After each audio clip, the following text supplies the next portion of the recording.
fantastic things. My name is Mike Harder. As president of the Board of Trustees, I want to welcome you to the Texas Sports Hall of Fame, the oldest state Hall of Fame in the country. On behalf of the board and staff of the Hall of Fame, thank you for your attendance today and what will be an historic event here at the Hall. This is the inaugural Lone Star Luncheon. Now I'll let Bruce talk a little bit more about that in a minute. I want to say a special thank you to our three major sponsors, Joe Nesbitt of Central National Bank and David Lacey of Community Bank and Trust, and 2009 inductee Max Williams of U.S. Operating Inc. Let's give them a round of applause, please.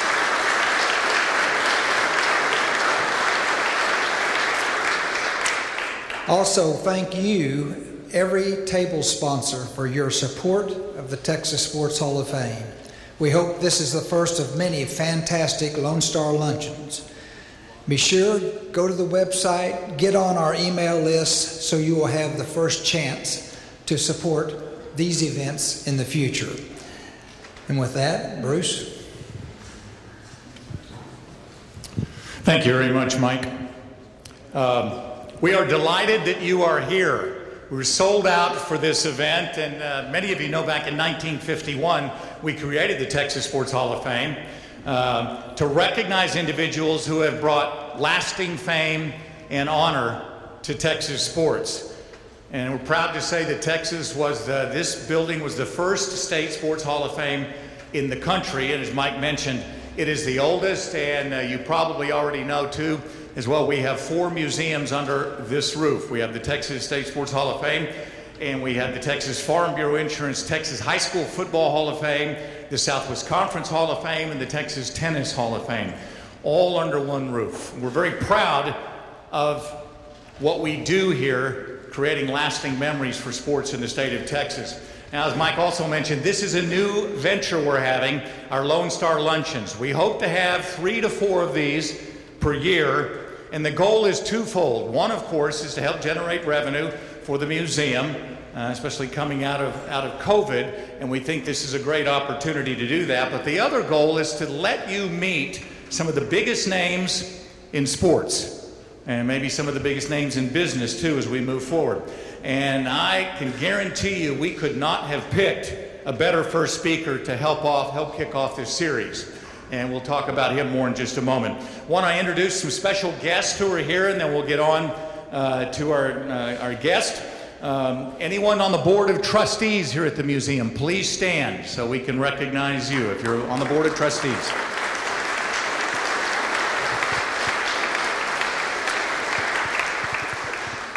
Thank you. We have 400 inductees in the hall. And 3 of them are here today as guests. 2003 Texas Sports Hall of Fame inductee Carol Dawson, former general manager and coach with the Rockets and also Baylor. Carol, if you want to wave your hand so they can see you here right in front. Great to see you, Carol, and your lovely wife.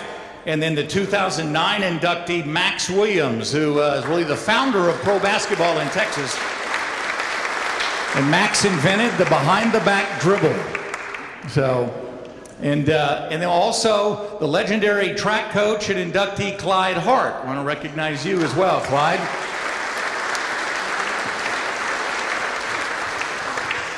Proud to have each of you here today joining us.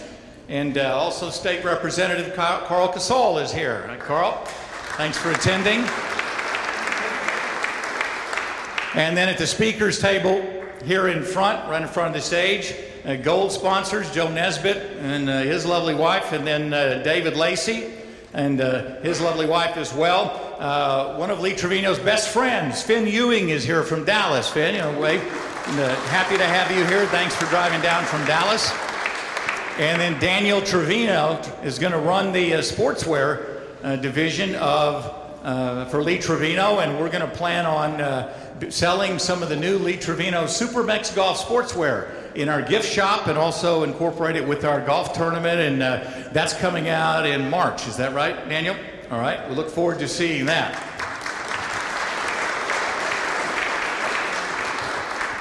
Well, now our guest speaker. He started caddying in Dallas when he was 8 years old. And the very first time he played golf when he was a teen, in an 18-hole round, he shot a 77. First round. His second year on the tour, he won his first of 6 major championships, went on to capture 29 PGA Tour wins, and then 29 more on the senior tour while amassing more than $19 million in prize money. But what he's best known for is what you're going to get to enjoy here today. He's one of golf's greatest ambassadors by a long shot. We are proud to welcome, for the first time ever here in the Hall of Fame in Waco, 1974 inductee, the legendary Lee Trevino.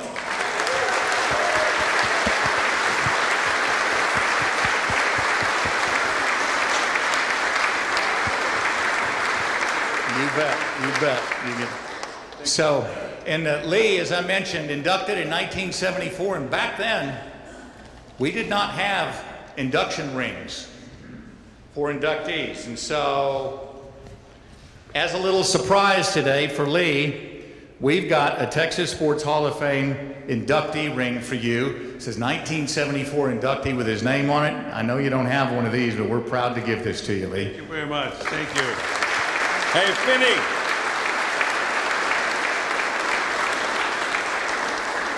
All right, Finn.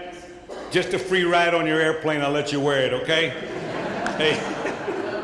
And then behind you can see we've got the poster we had you sign. Now, a lot of times our inductees sign those and we leave them here. If you'd like to take it to Preston Trail just for bragging rights. No, that's okay. That's okay. You leave it here. They've got Laney Watkins there. Okay. So Lee, about 30 minutes ago, he said, this is where we're going to sit. He says, okay, this is how it's going to work. I'm going to take the mic, walk back and forth and tell stories for about 45 minutes. When I'm done, I'll say, what the hell else do you want to know? And I'll sit down. So, right?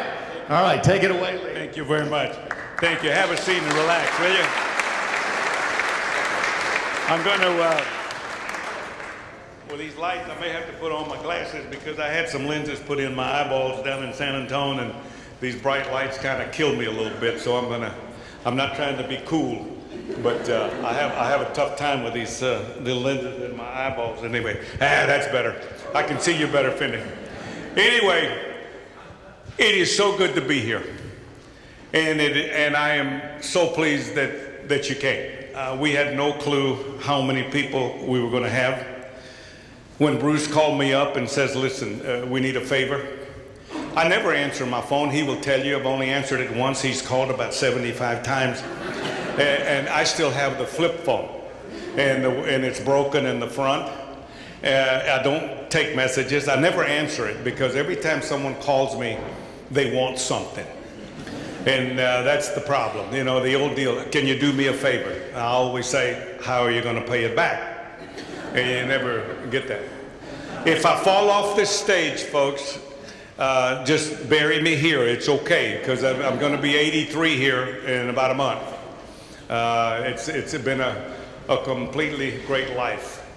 The game that I played and the way that I played it, it wasn't supposed to happen from where I came from, which was a little cotton farm outside of Dallas in Raleigh, Texas. There's a 100-acre farm. My grandfather and my mother raised me there. Never knew my dad. And we moved to Dallas when I was about 7 or 8 years old, and I did caddy a little bit. Never played the game. I actually never started playing the game until I was almost 22 years old. I dabbled with it a little bit here and a little bit there, but I never got serious about it. I couldn't afford it, and actually I couldn't get on any golf course. And I actually, what happened to me is I got in a little bit of trouble when I was 16 years old. And back then, Dallas's finest, the Blue Boys, would take care of you. I remember drinking a little too much, couldn't see. You've done this before, all you old guys here. Put one hand over an eye to drive home so you could see, you didn't see all the headlights. I did that many times. But I got in a little bit of trouble, and the gentleman asked me how old I was, and I told him that I was 16, going on 17. He said, when are you going to be 17? I said, in about 2 weeks. He said, I need to meet somebody. So he takes me to the Marine Corps recruiter. Hey, who? And I ended up going in the Marine Corps in 1956. That's a long time ago. And I got out in 1960, right at 61. I was a machine gunner in the Pacific for 4 years. I was one of the luckiest guys in the world because I was going to reconnaissance, and when I got off the ship in Okinawa, they gave me my orders, put me in a truck, dropped me off at Camp Courtney, which was the 3rd Marine Division headquarters. When I got there, all my buddies, none of them were there. They all went to recon to train. I ended up there. This was on my 3rd year of the Marine Corps. And they said, I went to the office, saw the captain. I said, listen, you guys made a mistake on my orders. I was supposed to be going to recon with all my friends. He said, oh my God. He said, man, this is a lot of work. He said, I got to redo all these papers and everything. And he says to me, he says, do you play a sport? And I said, well, I know a little something about golf. So he picks up the phone and he calls Lieutenant Irwin, he was the amateur champion in California. And he says, I got a kid over here that says he plays golf. He says, do you need him? He said, yeah, I need a number 5 man. I ended up on that team for 2 years. That's all I did. Marine Corps, the last 2 years was play golf. I got pretty good at it. But I did not pursue it when I got out. When I got out of the Marine Corps, I went to work at the Colombian Club, which Finn and Max know all about it, Jewish club there in Dallas. They had a 9-hole golf course. At that time in 1961, they were building a new 9 holes around the lake, around the inner 9. And I got a job there, making $1 an hour, welding the irrigation pipe. I welded the 44-foot, 4-inch galvanized pipe, put the risers in. In the winter, we had to have a dozer to pull the truck. It was cold. And I worked there for a year. In the afternoons when we finished, we'd get through about 3 o'clock. We'd go out and hit a few balls on the other 9, and we'd play, gamble a little bit, and I got better and better and better at it.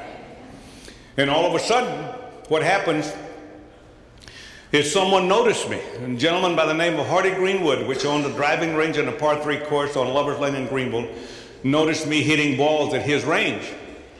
And he came out one day. I was mowing the first fairway on a Friday at 6 o'clock. And the reason I was doing that is because the maintenance crew had not mowed that fairway, and I didn't want our members to come Saturday morning and that fairway hadn't been mowed.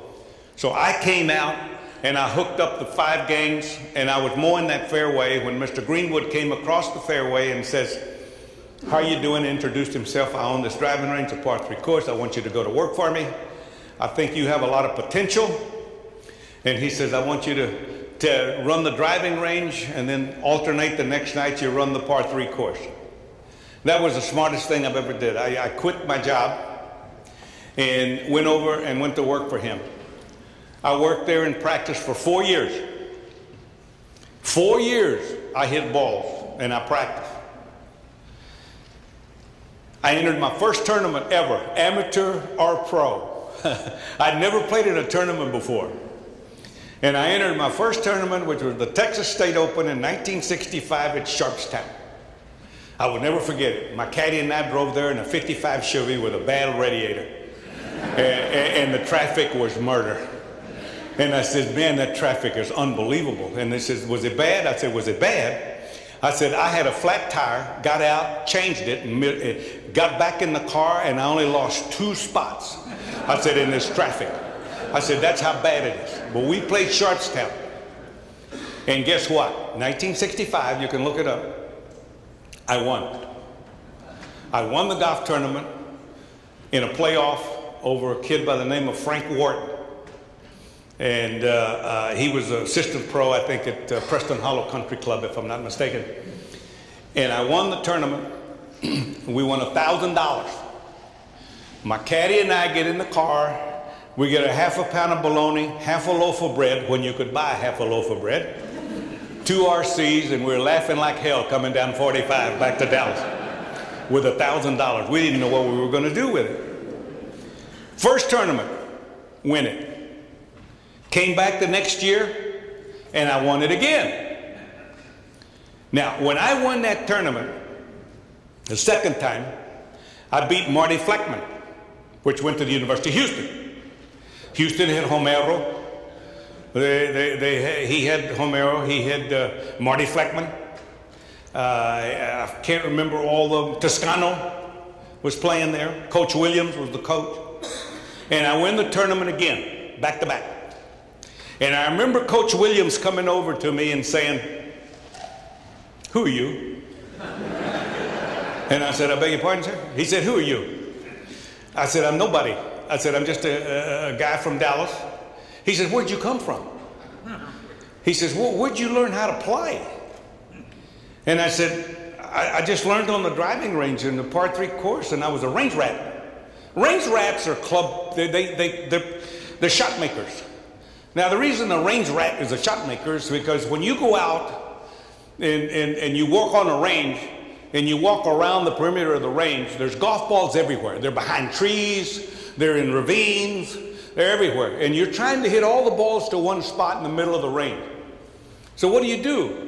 You're always trying shots. You're going with a little cut, you're going with a little draw, you're going low, you're going high over with the same club. You don't have 14 clubs with you when you're a range rat. You have one. It's either a 3-iron. Sebi learned with a 3-iron on the beach. So you have one club. It's a 7 today, 5 tomorrow. And you lie, loft, you know, what size of grip, length of club, stiffness of shaft. What the hell? We don't know anything about that. Now it's a different story. But we're range rats. And that's how we learn how to hit all these different shots. The one thing that I was talking to him at the table here a while ago, the old generation owned their swing. They owned it. They knew what they were going to do with it. They could do any shot that they wanted because they had confidence. It was there. You can't get up to a shot and say, "I've never done this before. What? I never hit this shot before." You did. We owned our swing. We had confidence in what we did. We could repeat it. As my son said this morning, he said, "There's only 3 important clubs in your bag. And that's your driver, your wedge, and your putter. Everything else you can roll. It doesn't make any difference. You can roll the ball 200 yards, but miss a 1-foot putt. That's what's a killer. A killer is missing a 1-foot putt. And why? It's because it's the putter. You have to learn to putt the ball.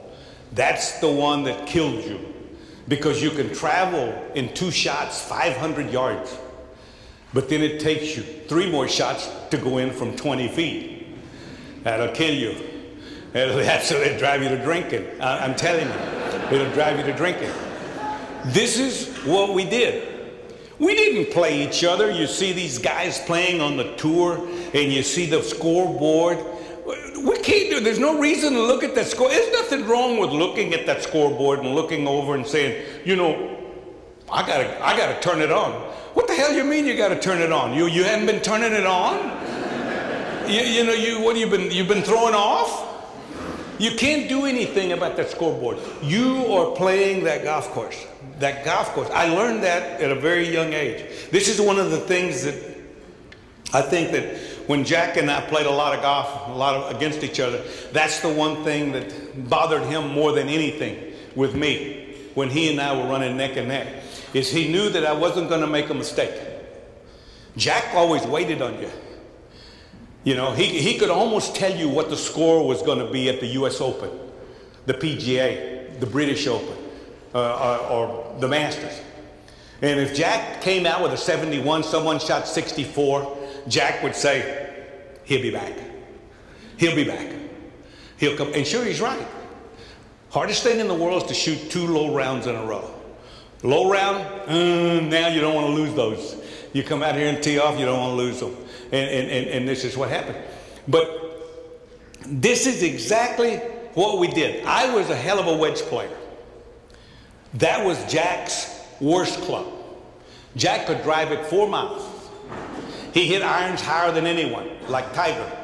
It didn't make any difference if the greens were soft or hard or whatever. His ball was only going to travel so far because it was coming down this way. I was a low ball hitter. Always have been. Grew up in Dallas. Always blows. I don't have to tell you how the wind blows in Texas. And you learn to play, in other words, the ball low. And Jack came high. I remember in the playoff, Marion. Remember that one? I shot 68, he shot 71. I would have never beaten him there. The greens were as hard as this stage. And when we finished the 4th hole, a rainstorm came in. It rained for an hour. He knew it, I knew it, and I knew that he knew it. That now my low ball is going to stop when we went back out there. And on the next hole, you can look it up. I hit a 5-iron about 3 feet low, and it stopped right next to the hole. And I ended up beating him. But I asked him one day, I said, you know, Jack, I said, you can hit a 1-iron better than anybody I've ever seen. He hit a driver with a cut. Believe it or not, he cut the ball because he had a tremendously fast left shoulder. And he goes out. And I said, why are you so bad with a wedge? And he said, I never had to hit one. I said, yeah, well, that's true. It's very difficult to hit a wedge if you hover. See, Jack, believe it or not, I don't know whether you know this or not, he hovered. He didn't ground his club. He never grounded his club. He'd hold it up. He held everything in a straight line. I teach that way. I never teach here. I teach here. I make people take a practice swing. Here's exactly what I do. All these teachers today, they're great. The teaching is better than it's ever been because you have so much to go by. You have video, you have all this stuff to go by, so you can really see. I can tell you anything, but if you don't see it in these videos. But I teach with my hands forward. I like to start with my hands where I actually are going to hit the ball. So I take the club in my hand and I go up and I come down with the ball teed up. And I come down, and when the club gets right next to the ball, right on the ball, I'm already there. When it gets on the ball, I stop. And I leave my hand right there. And then I straighten up. Now look where my hand is. My hand is over the crease of my trouser. You see that? Then why in the hell do you start here? Because when you start here, that's got to come out. Somewhere in this swing, it's got to come out. And generally, when it comes out, you fish. You do this. You either hook it or you hit it fat because you're releasing it. I saw a young man play the other day. We were playing with Kelly Craft and a friend of his from Brook Hollow. He could hit that ball 4 miles, never flicked his wrist once. He just hit it with his body. He'd take the club back and just move his body. Move his body. Annika Storstam, greatest I've ever seen. She's never seen a golf club hit a ball. She looks up. I mean, if you see Annika hit a ball, she goes. David Duval does that. He gets here and he goes. And this is exactly what happens. Well, after winning those tournaments, I qualified for the U.S. Open in 1966. I finished 54th. I came back, finished 5th in 67. I came back in 68 and win the Open. And it gave me a lifetime exemption on the PGA Tour. What a ticket. What a great ticket. At that time, I was living in El Paso. And I wasn't doing much. And I had some guys come from Dallas. I don't know if you heard this story before. And little bookmaker friend of mine, 2 or 3 of them actually, Titanic Thompson, one of the greatest gamblers ever. And they came to El Paso, and I had a backer there. Martin Letnich owned all the cotton farms in the valley there at Ysleta. Fabian. And he says, do you think if we brought a player in here He says that that they would bet on you. I said, I don't know, Martin Letnage is right over there. I said, you can go talk to him. So he goes over and he says to Martin Letnage, he says, you know, we're going to bring a player in here, pretty good player. He says, you mind, Martin didn't know anything. He didn't know any pros. He didn't know anybody. So the next thing he does is he comes in the pro shop. I was running the pro shop at the time. I'd open it at 5 in the morning. And he says to me, he says, yeah, he says, we got a guy coming in next week. He says, he wants to play you 3 days, 3 matches. And I said, really? I said, who is it? He said, Raymond Floyd. I said, who?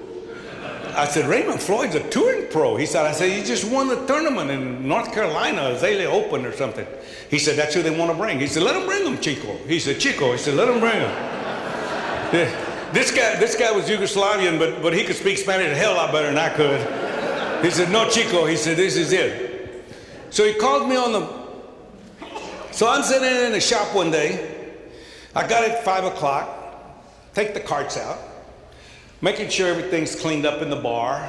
I'm in the locker room, and I hear somebody drive in the driveway. Now, our parking lot was caliche. You could hear every car come in the parking lot. And I looked out the window, and I see this Cadillac. Nobody in a Cadillac ever came to Horizon Hills. I mean, no. We had cowboys. We had guys with cowboy hats, boots. That's what we had there. We even had cleats on their boots. I mean, this is what they did there. So the guy gets out, and I see this guy get out, and he's adjusting his belt.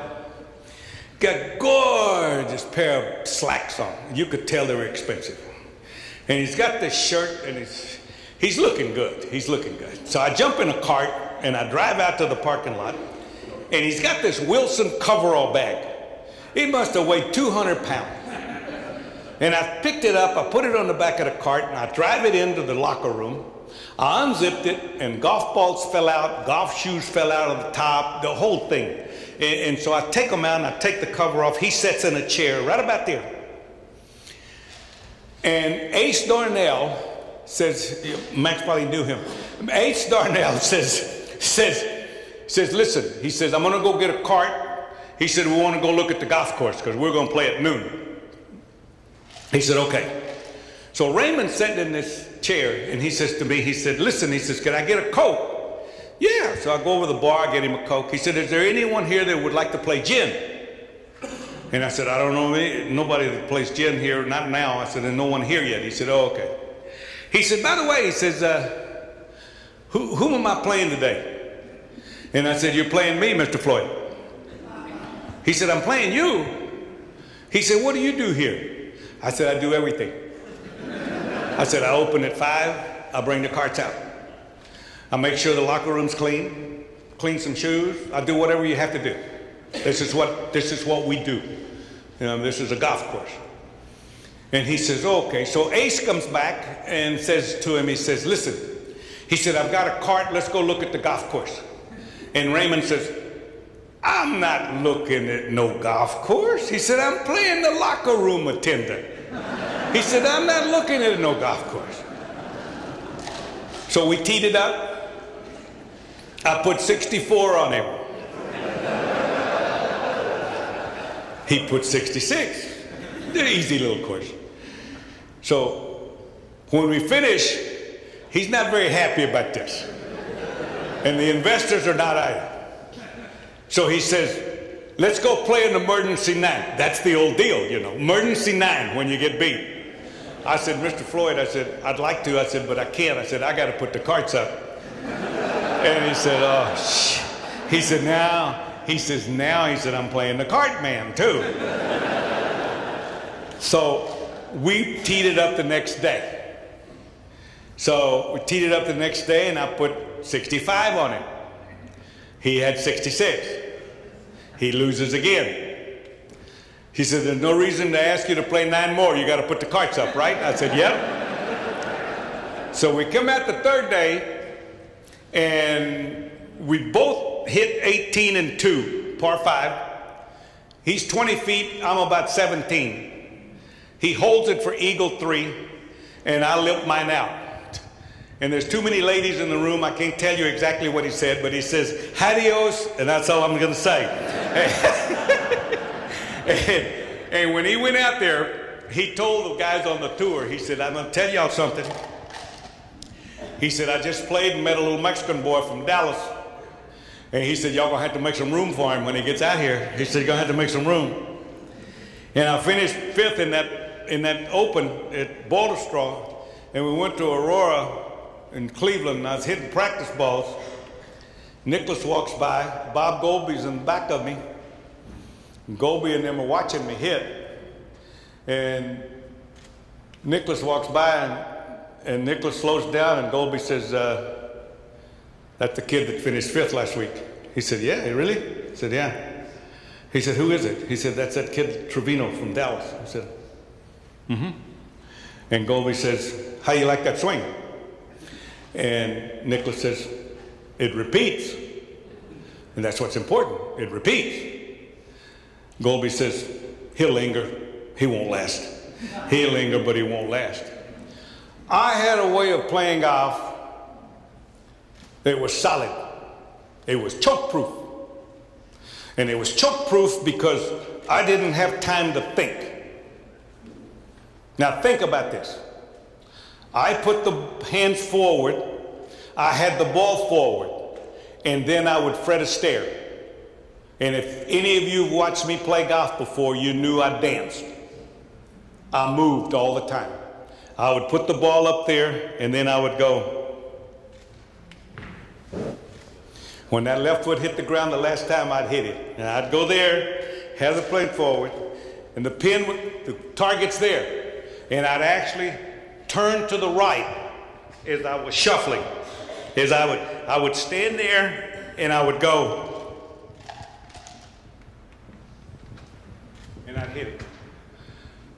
Now, it didn't take me very long to figure out the mechanics to this. It has nothing to do with body movement. Nothing. Body movement is there for distance. You can hit a ball sitting in a chair. It's hard to fade it sitting in a chair. You'll hook it because you'll rotate. As a matter of fact, if you slice the ball a lot and you can't seem to rotate, go get the chair. Seriously, tee up a ball, sit in the chair, and you watch. You'll rotate every time. There ain't no way you're going to go this way. There ain't no way you're going to go over the top of it. Sit in the chair, it'll rotate. This is what you have to understand. You have to own your swing. You have to be able to repeat it. And then you get confidence in it. How many times do you go to the driving range? Whatever. When you go to the range, what do? You just hit balls, don't you? Just,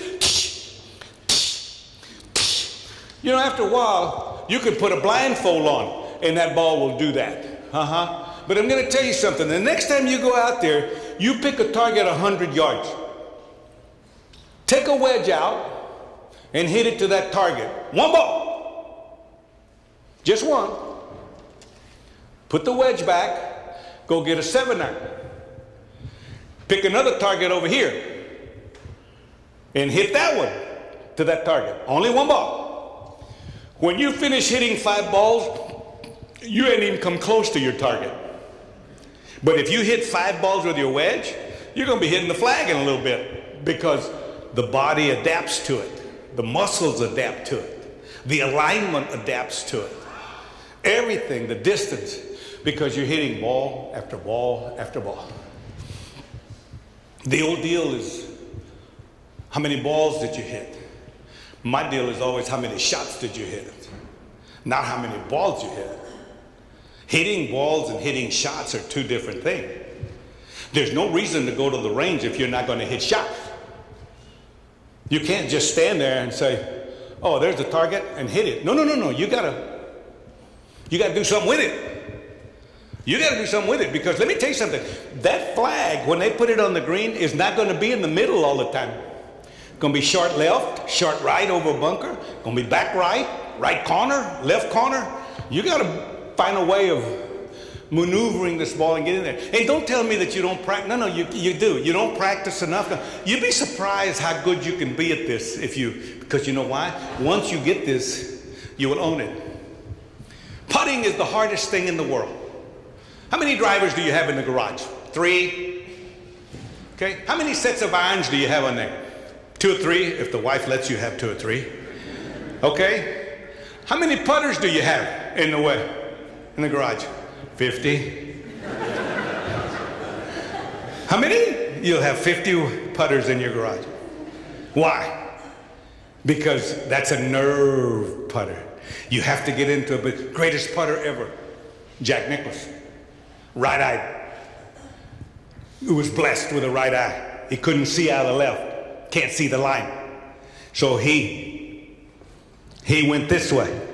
He played the ball forward, his hands way forward, and he put the cylinder on it. Arm here. Just like this. This never cocked. That's a killer. When this cocks, it's got to go back. Never going to do it. You have all these putters. There's nothing wrong with these putters. It's your technique. You're looking for it. Case in point. Why do you think the pro takes all the putters out and puts them on the putting green? All new putters. They put the rack out on the putting green. You walk up to the putters and you grab one and boom, there it goes in. Boom, there goes another one. Ah, dang, this thing is a hell of a putter. And boom, here goes another one. Hey, put this on my bill, okay? Yeah, no problem. Let me tell you something about putters. If you know anything about animals, kittens are born blind. I don't know whether you know this or not. But when mama has a little litter of kittens, they can't see. Their eyes are glued. And it takes them about a week for them to open to see their mom. Those putters they put out on that putting green are kittens. They're blind. You buy that putter, and as soon as you pay for it, and putt with it for a week, it'll open its eyes and recognizes you, and you will putt just as bad with that putter as you did with all the rest of them. Always remember that. I mean, it's unbelievable. Now, I was a shot maker. We don't have shot makers anymore because we don't need them anymore. We don't need shot makers anymore because they've let the equipment get too crazy. These guys are bigger. They're stronger. They go to the gym. They've got better instructions now. They know what muscles work with what. We didn't know that. The guy says, did you have a trainer? Yeah, it was called Coors. I said, I said, as soon as we went to the locker room, I know we never had a locker room. Cigarette, Coors, right in the locker room. Now, are you kidding me? They got a guy over there, they got a ball you do setups on and drink orange juice over there now in the locker room. Cigarette, if you, I remember I was at the Open one time and I pulled out a cigarette and everybody left the locker. In the locker room. It emptied the locker room. But that's what we did. That's what we did. But I was a shot maker. You couldn't club me. The caddies today have as much to do with the player as anybody. The players can't execute a shot unless they've had a long conversation with the caddy. You understand? If that caddy really knew what the hell was going on, he would be playing. He'd be in the group behind him. You understand? Huh?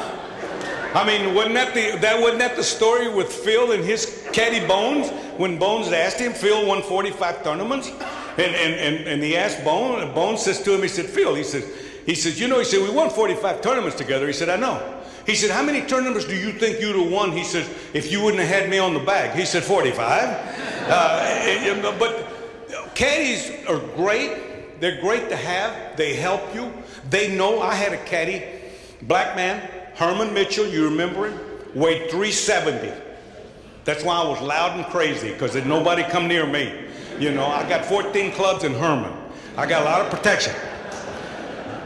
In Herman, I remember finishing one time at Colonial. And I had the bag standing there, and I shot 29, didn't I? I shot 29 on the back nine. I lipped out a 6-iron on 18 for a 28. He was there. And Herman, I'm signing a scorecard, and Herman is standing there, And this gentleman's looking in the bag.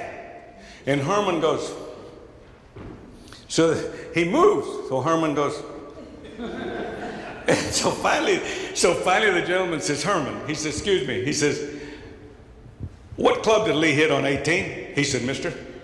He said, I may be big. He said, but I ain't no information booth. and he wouldn't give me anything. The best one of all was at the PGA in 1984. That was the best. We're going to the first tee, and he's got the gout, and he can't walk.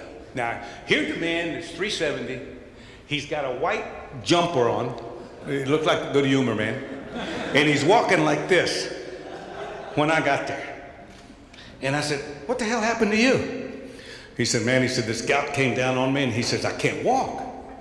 I said, well, what are you kidding me? It's the last round, the PGA, 84. In fact, I wasn't even playing the tour. I was in the booth. You remember, I was in NBC with Vince Scully and Jones. So I said, let me get another caddy. No. He said, you're going to win this tournament, and I've never won a major.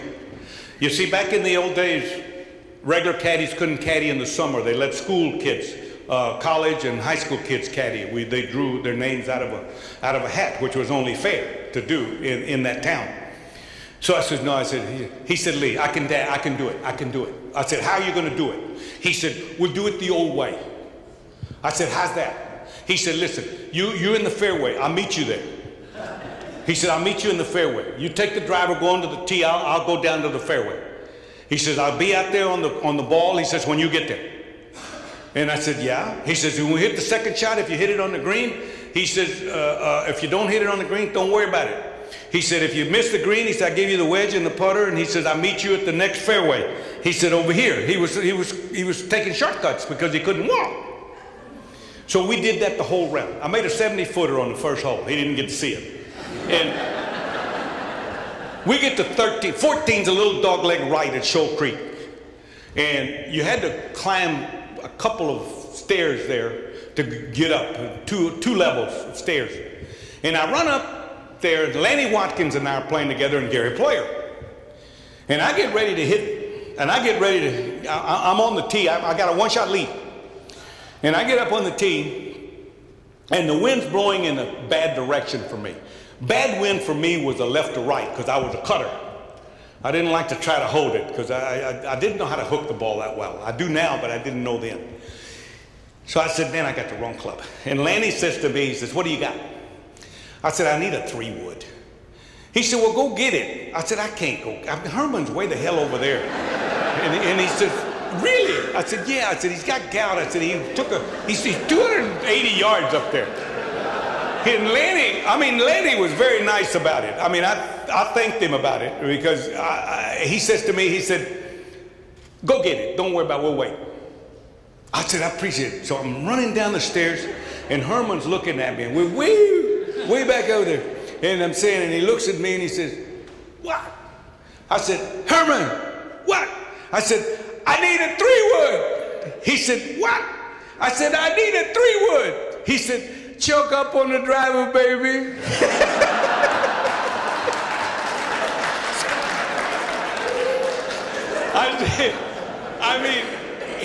I said, oh, Lord. I hit the perfect drive with that driver because I was relaxed.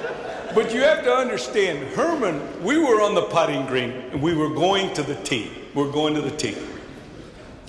There was a gentleman sitting in a little chair about this high off the ground. He was pretty heavy. He had a big chaw tobacco in his jaw. Now, we're in Birmingham, Alabama. And he's got this deep voice. Early. He said, why do you feed that caddy? And I'm pretty quick.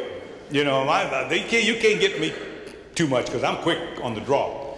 And I looked at him and I said, rednecks. And Herman said, and I'm getting hungry too, he said.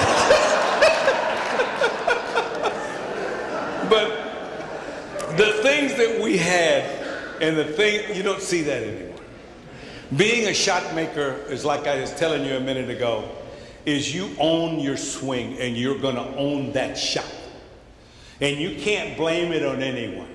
All you're looking for, and I was looking for the caddy, is saying, how far is it?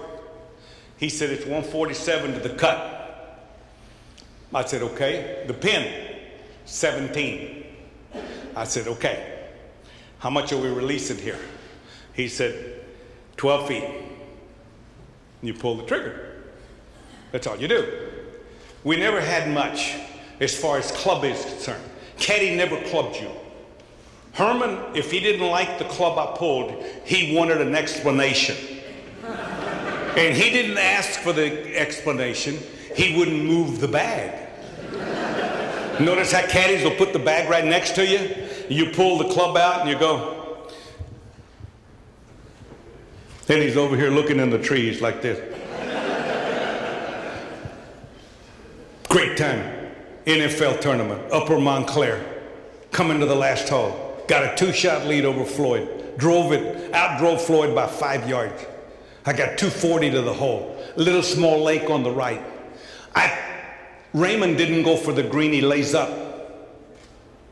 I pulled the 3-wood out. He said, what are you doing? I said, what do you mean, what am I doing? He said, what are you thinking about? I said, why? I said, I'm going to rip this on the green. He said, no, you're going to rip it in that water, make 6, he's going to make 4, and we're going to come back here and play this hole again. He said, no, you ain't. He said, take this 5-iron, lay it up. I took the 5-iron, laid it up, put it on the green, 2-putted, and 1 by 1. He did birdie, and I won by 1. But the best one was Willie Aitchison. I went to England, 1969. First time there, never had a caddy. Birkdale. Ended up going back in 71 and won the Open there. But I go in there and I get this caddy. And I'm having a tough time understanding it. My ignorance, not his fault. And he had that, you know, I couldn't understand it. So I sit there and I get to the second hole and there's a little guy that's walking with us that was from New York or something. I was talking to him and he's just standing there behind the rope. And I says to my caddy that's standing on the bag, I said, any problems here? What's out there? He said, there's a bird to the right. Oh, shh. I said, what? He said, there's a bird to the right. What the hell is it? So I looked at this little guy and I said, what's he saying? He said, there's a creek over there. You know, they call it a burn. And I had no idea, you know. I mean, I'm not an educated guy. And he said, there's a burn to the right. I said, okay. I said, I don't care what's on the right. I said, I'm going down this way. I'm going straight. So we get the 9's a blind shot, dogleg right. I don't know that. So I said, which way does this go? He said, you're cutting the ball. He says, aim at the back heel. Oh, shit, here we go again. So I looked at the guy again. He said, the 10th. He's talking about the marquee. I said, okay, the 10th. Yeah, okay. So I'm playing. So I go to the caddy master and I said, listen, no disrespect, nothing against this guy, but I'm having a lot of trouble. I said, understanding what we're doing, the communications here is not working. You have somebody else. He said, I got a guy, Lee, that drives a gasoline tanker in the winter, caddies in the summer. He's won 5 amateur championships with Michael Benelik, and he won the Open Championship with Roberto Di Vicenzo in '67. I'll take him. So dogleg left, number 10, up the hill a little bit, short hole. I'm about 150 to the hole. And I get down there and I hit 5-wood down there, and I get down there and I said, how far is it? He said, it's a wee 7-iron. I said, a what? He said, it's a wee 7-iron. I said, listen. I said, give me 3 more balls. So he puts 4 balls out there. I hit 5-wood, 7-iron, pitching wedge, and a 5-iron. And I hit all 4 balls on the green. And I told him, I said, if you're going to caddy for me, I need the yardage. Don't be clubbing me. I said, nobody clubs me. I said, that's the way it is. I taught him how to play. 29 years I had him. We won a lot of tournaments over there. Won 2 Open Championships and what have you. But the life has been fantastic, as you can see. I could dig down. I guess, you know, if you really talk about the Ryder Cup and what have you, I have one story with the Ryder Cup, and then I'll let you be. I enjoyed playing that more than anything. I used to play when it was 32 points instead of 28. 32 points mean that you played 2 rounds on Sunday. But the mistake that they made by doing this with 32 points and playing every day that many rounds, which was 5, was that you could actually win the Ryder Cup in 3 days. In other words, in 4 rounds. And they didn't figure that out. So we ended up, Arnold Palmer, Mr. Palmer was the captain. And we won it in 4 rounds. We had to go play the last round because ABC was televising it. TV was just starting to come in with the Ryder Cup. And so what happens is we come in the locker room. I had played every match. I played first all the time. Palmer would say, go get me a point. Okay, I'm going. And I get him a point, I come home. I come home. I remember playing Sam Torrance one time in Britain, and I beat him 7-5. They hadn't even taken our breakfast dishes up yet. Well, when I got back. When we got back and our breakfast dishes were still on the table. Sam Torrance and I beat him 7-5 or something. But anyway, so I said, Arnie comes in the locker room. He says, good going, boys. And he's rubbing his hands together and he says, Trevino. He said, you're up first. I said, Arnie. I said, I've played 4 rounds. I said, I'm tired. I said, some of these guys set out this morning. Let one of them play. It doesn't make any difference anyway. I said, we've already won 16.5 points. I know. He says, but the governor's waiting on you on the first tee. The governor's out there? I said, yeah. I said, oh, okay. How much time do I have? He said, 40 minutes. I said, tell the locker man to bring me a 6-pack. Put it right on this bench right here. So he brings me 6 beers. I chug-a-lug 4 of them. I got this buzz on. I go out that back door and they're all laughing at me. Go get him, baby. I said, okay, here I go. I go over there, the governor sticks his hand out and I missed it. Cole missed it. I went right by it. I still remember the guy that beat me 4-3 because at 10, Arnie brought me 2 beers on the tee. And I played a kid that's a pro up in Scotland, and he's a good friend of our golf directors at the National. His name was Norman Woods.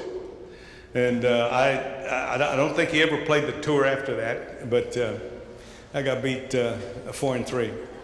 But the greatest thing that's ever happened to me, though, to tell you the truth, and I say this, and I'm very sincere when I say this, is I don't know if I'd be standing in front of you right now because I'm going to be 83 years old, and I was crazy. I was stone crazy. But I'll tell you something, I devoted my entire life to this game. I've never done anything else. I do it day and night. I hit 1,000 putts a night now in my theater room. My wife put me a nice carpet in there in front of the big screen that comes down off the wall. And if you walk over to my house right now, there's 4 putters. Sometimes there's many, you know, they open their eyes and I can't, I got 4 or 5 putters there. But every night I hit balls every day. I go to Preston Trails, our great course there in Dallas, and I hit balls every day. I don't play much anymore. I don't enjoy playing as much because I played in competition all my life. This guy's mother is the greatest thing that ever happened to me because she still takes care of me like I'm a little baby, and I like that. I like that. She really does take care of me. You know, people ask me every day, they said, you know, why do you keep doing this? And I said, I enjoy this game. This is all I know. I don't know anything else. I didn't have any options. I had to make it doing this, which would have been fine. I would have welded that pipe if I had to from now on. But I chose this. And I want to leave you with a golf tip. And especially the ladies also, if you play golf. Rotation is everything. Rotation of the hands. Most ladies hit the ball this way. And they seem to think, because I taught at the Greenbrier. And ladies seem to think that the way they're built is the reason that they do this to the ball. And it's not the case at all. All you have to remember is when you play golf, pretend that you're driving a golf cart and you've got your hands on the steering wheel. You guys too. And if I told you to turn left, would you do it this way or would you go this way? Notice how this forearm goes over the left way. Watch. So when you take the club back and you come down, don't hold on to it. No, no, no. Let that forearm go right over. Always remember one thing too, is we're very guilty of hitting the ball. This game is not about hitting the ball. You hit a nail with a hammer. A golf ball, you take a swing and hope like hell that the ball gets in the way. That's what you do. Gene Littler was a machine at it. He would take 2 practice swings, step up, and hit it with his practice swing. He won a few, and that's what you do. Always remember one thing too. Body hasn't got a lot to do with it. Remember one thing about playing golf. It's not about where the club face is. If you keep hooking the ball consistently, then what the hell is wrong with opening the club a little bit at address and then making it square up? Don't go in there with it. If you're hooking, don't go in there like this every time because it's going this way. So let's go over here now. Let's go over here now, over here, and then let it square up. You can take this out of it by just opening it. Remember one thing. You have 3 club faces in the equation. 3. Think about it. You never thought of it, did you? You think that's the only club face down there. That's not even the important one. That's on the end of a stick. You don't have control of that. Shafts got torque. They bend. See the back of your hand? When you put it on the club, it's facing in the same direction that the club face is facing. Look at it. Whatever this does, you think that down there is not moving? Or do you think it's just standing there? Huh? Notice how when you putt, you don't do anything but that? You ever see anybody putt this way? You see, so think about this left hand. It's dead square with the club face. Okay? Now watch this one. Look at the palm. It's dead square with that one too. So when you put both hands together, you have 3 club faces, and they're all facing in the same direction. You see, they're all facing in the same. This is what made me what I am. I own this. I realized this a long time ago. And any little shot that I wanted, I knew that I could do anything. When I want to draw a ball and hit it high and soft, everybody teaches you to go here, right? Oh, go, hey, get the right hand under a little bit. Baloney. I put the right hand on top more. And the reason for it is because now I can get aggressive with it and it's going to be soft because it's only going to turn so much. This hand will only turn so much that way. So if you start it there, how much more is it going to turn? That much? So this hook's going to be little bitty, as Herman used to say, little bitty. When you put this right hand here to draw a ball, it can be big, big right here. It can be, you know, you can play in the street in New York around those corners. But anyway, this is very simple what you do. There's golf professionals everywhere that will teach you this. Okay? They will teach you this. And today the equipment is very important. There's no reason to be playing with a shaft that doesn't belong to you. You don't necessarily need a new driver, but you need a shaft to go in it. That's the engine. That's the motor. Do that by going to some place and getting fitted. It's that simple. You got anything, Papa, or you asleep? No. Two questions. Yes, sir. Who was the best ball striker you ever saw? There's no argument about it. There's the best ball striker, in my opinion. I never got to see. I did see him on film. He must have been phenomenal, which was Bobby Jones. He must have been unbelievable. He could do tricks with those clubs. that you wouldn't even put in the fireplace today. They were all wooden shafted, the grips were big, tremendous amount of torque in the shaft. And Mr. Jones was unbelievable, won 13 majors. I mean, he was unbelievable, and an amateur, a rich amateur, but anyway, he was unbelievable. But in modern day, the best ball striker of all was from Virginia, Sam Snead. There's no question. I watched them all. I've played with all of them. I've played with Mr. Hogan, which was phenomenal. Mr. Hogan was like me. He moved more dirt than everybody else. When you move that much dirt, you've got to be good. You understand? You'll get to where you're pretty good. Sam Snead liked to fish, hunt, do everything. He was an Olympian. He could run 100.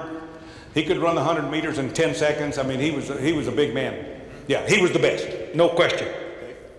The other question everybody has asked is, are you going to ask Lee Trevino about the LIV Tour, LIV Golf? What do you think of it? You know, the LIV Tour is, I don't know too much about it. I know they're making a hell of a lot of money. My friend Pat Perez made a fortune. As Daniel said, of all the tournaments that he played, he averaged 32nd, and he won $8.4 million. How damn, I came along too early, that's all. But no, I wouldn't have gone. You know, when the tour split in 1969, which a lot of people don't realize, the PGA had the tour. In 1969, the players decided to start their own tour. And I had worked extremely hard for my Class A card, and I honored the PGA Tour. I did not go with them, you know, in the tour. I didn't want to lose my PGA card because that was my meal ticket. You know, whether it was picking up range balls or whatever, but I was going to stay with the PGA. Yeah, but there's enough money there for everybody. It's made a lot of money to everybody. I mean, not only did they make a lot of money, but look at the $20 million purses now that they're having on the regular tour. So it's made everybody money. Yeah. Lee, you haven't mentioned Tiger. What do you think of Tiger? He's the best. Here's another guy. That's another guy. He's the little goat. The big goat is the blonde one, and he's the other one. He's phenomenal. And I'll tell you something. That Charlie, I was telling Finn earlier. That Charlie, I played with him and the father-son right here, and we played I mean, he wasn't that tall. And we played a par 5 there, the third hole. Is it the third hole, Daniel? 1, 2, yeah. He hit driver, 3-wood, and hold it, and he made eagle. He's 12 years old. But he could work the ball. I never seen he worked the ball like a man. I mean, like a grown-up. I mean, his mannerisms is like his dad. He could putt, he could chip, he could play bunkers. Daniel said he shot up a little bit. We'll see him in December. We're going back and playing in December. Yeah.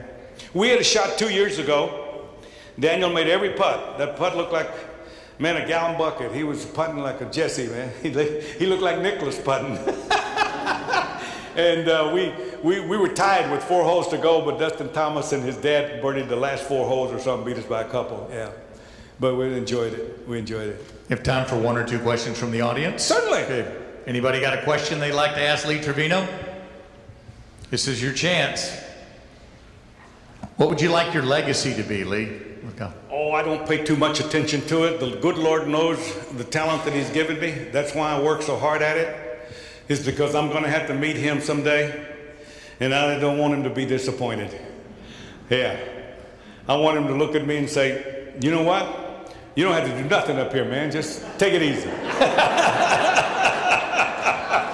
That's what I want. Lee, I've always wondered, what's the trick to hitting a golf ball with a Dr. Pepper bottle? Oh, it's real easy because I played that par 3 course. The longest hole was 120, short hole 50 yards. And I was so good with a wedge that I got to the point where nobody would bet me and gamble with me because I could use a sand wedge, a 7-iron, a 1-iron. I used everything. So I came up with this 32-ounce Dr. Pepper bottle, put some adhesive tape on it, put a glove on the right hand. I would throw it up and I'd hit it, and I could hit it 100 yards. I could actually put backspin on the ball with it. And I practiced with it a long time. And we used to play a couple of dollars, 9 holes. Guys would come out in the summer. You know, it's August, July, it's hot. And they'd come out and try me with it. And our bet was I took the ties. So I had a half a stroke a hole. The best I ever shot was 29, 2 over. with it. Yeah, I played with it for 4 years. I never got beat. Never lost a match. Yeah, never lost a match. Sounds like an endorsement. What, yeah. Well, you had an endorsement. What's the first endorsement That you was got? the first endorsement that I got. Dr. Pepper paid me Foots Clip paid me $50,000 a year for 5 years with Dr. Pepper. Yeah, we did the commercials and did everything. Great company, great company. It started here, if I'm not mistaken. That's right. That's right. Sure. Yeah. Dr. Pepper Museum is here just across the highway. It was a great deal. Do you have one of those bottles? Yeah, my son has it. Really? Yeah. Yeah. Let me tell you how close Finn and I are.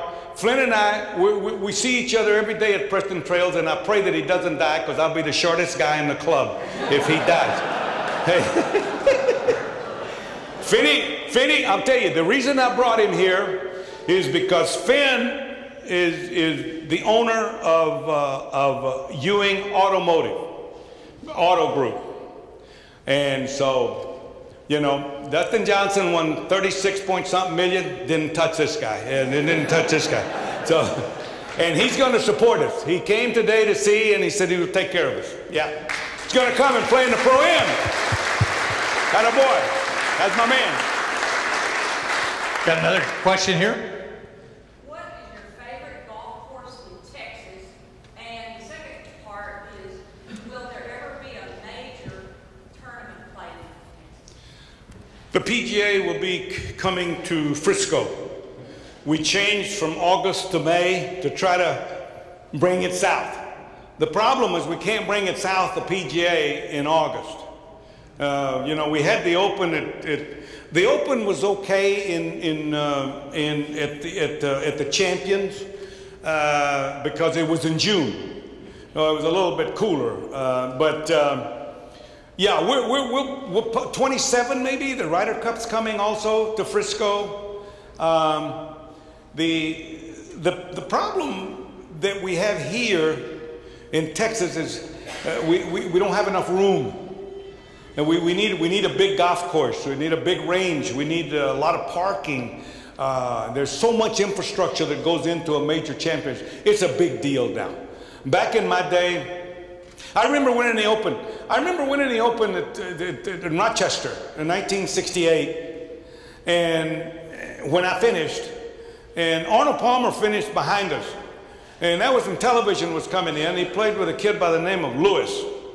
But Arnie was in last place, but television wanted to see Arnold. So the USJ came up to Bert Yancey and says, do you mind if Arnold and Lewis play behind you on the last day as the last group? We said, no, I'm scared to death anyway. What the hell, Arnold Palmer? And so, anyway, when I did the press, I mean, we didn't even have a press tent then. UPI, AP was doing all the stuff for everybody, not today. And our media tent was a funeral, one of those funeral canopy things, and it was taking up 2 parking spots at the back of the green there, where they park cars. So it was taking up 2 spots, and they put a funeral tent there. And I went up there to do a press conference. 5 minutes, it was over, and I was at the El Sombrero drinking tequila in about an hour after I picked up the trophy. And, you know, now they keep you all day, all night, the Today Show. What are you, crazy? Not me. She asked what was your favorite course in Texas? My favorite one? Uh-huh. Champion. Yeah, I love Champion. Champions is a hell of a golf course. Very good. I never played the Jackrabbit. I've only played the... Now I probably won't be able to play the big one because my handicap's too big. You know, he won't let you play if you're over a 7 handicap there. And I'm an 8. Anybody want to play?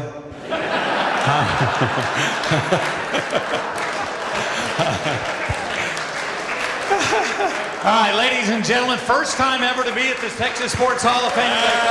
Lee Trevino, thank you so much, Lee. I love you. Thank you. Don't let this... All right. I just want to say one thing to you. This is going to be a yearly event, so, you know, see if you can make it bigger and better. Thank you. I appreciate it. Thank you very much. Thank you, Lee. Lee, we'll have you stay up for a couple of pictures with the sponsors. Thank you. Lee Trevino, ladies and gentlemen, thank you so much.